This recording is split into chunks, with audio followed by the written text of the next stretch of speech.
नमस्कार, मी पूजा. माझ्या चॅनलमध्ये परत एकदा तुमचं स्वागत आहे. आज आपण एकदम कुरकुरीत असा टेस्टी मॅगी पकोडा बनवणार आहोत. एकदम सोपी आणि इझी रेसिपी आहे.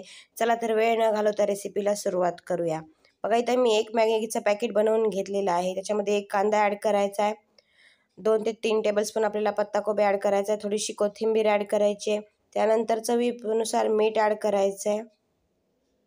जास्त मीठ ॲड करायचं नाही आहे, कारण ऑलरेडी मॅगीमध्ये मीठ असतं.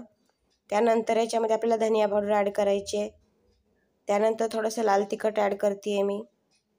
त्यानंतर याच्यामध्ये आपल्याला अर्धी वाटी बेसन पीठ ॲड करायचं आहे. बेसन पीठ ॲड केल्यानंतर याच्यामध्ये पाणी ॲड करायची गरज लागत नाही. छान हे आपल्याला मिक्स करून घ्यायचं आहे. त्यानंतर हळद ॲड करायची अर्धा टेबलस्पून. आता हे आपण छान मिक्स करून घेऊया.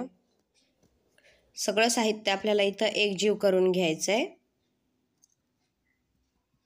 याच्यामध्ये थोडं पण पाणी ॲड करायची गरज लागत नाही. बघा, आता इथं आपलं छान मिक्स करून झालेलं आहे. आता याचे आपण छोटे छोटे साईजचे पकोडे बनवून घेऊया.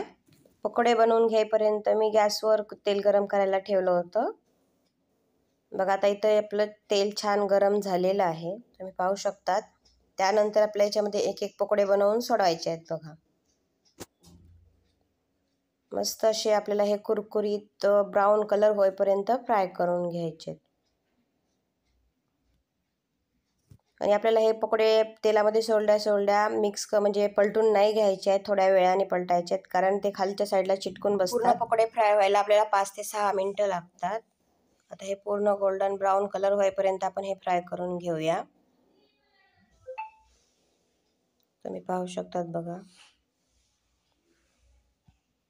आता इथं आपली 5 मिनटं झालेली आहेत. एकदम छान कुरकुरीत असे टेस्टी आपले हे मॅगी पकोडे बनवून रेडी आहेत. आपण आता हे तेलाच्या बाहेर काढून घेऊया.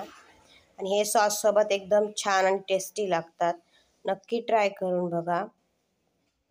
आणि लहान मुले तर एकदम छान आवडीने खातात. तुम्हाला जर ही रेसिपी आवडली असेल तर नक्कीच माझ्या चॅनलला लाईक करा, सबस्क्राईब करा आणि शेअर करायला विसरू नका. थँक्यू.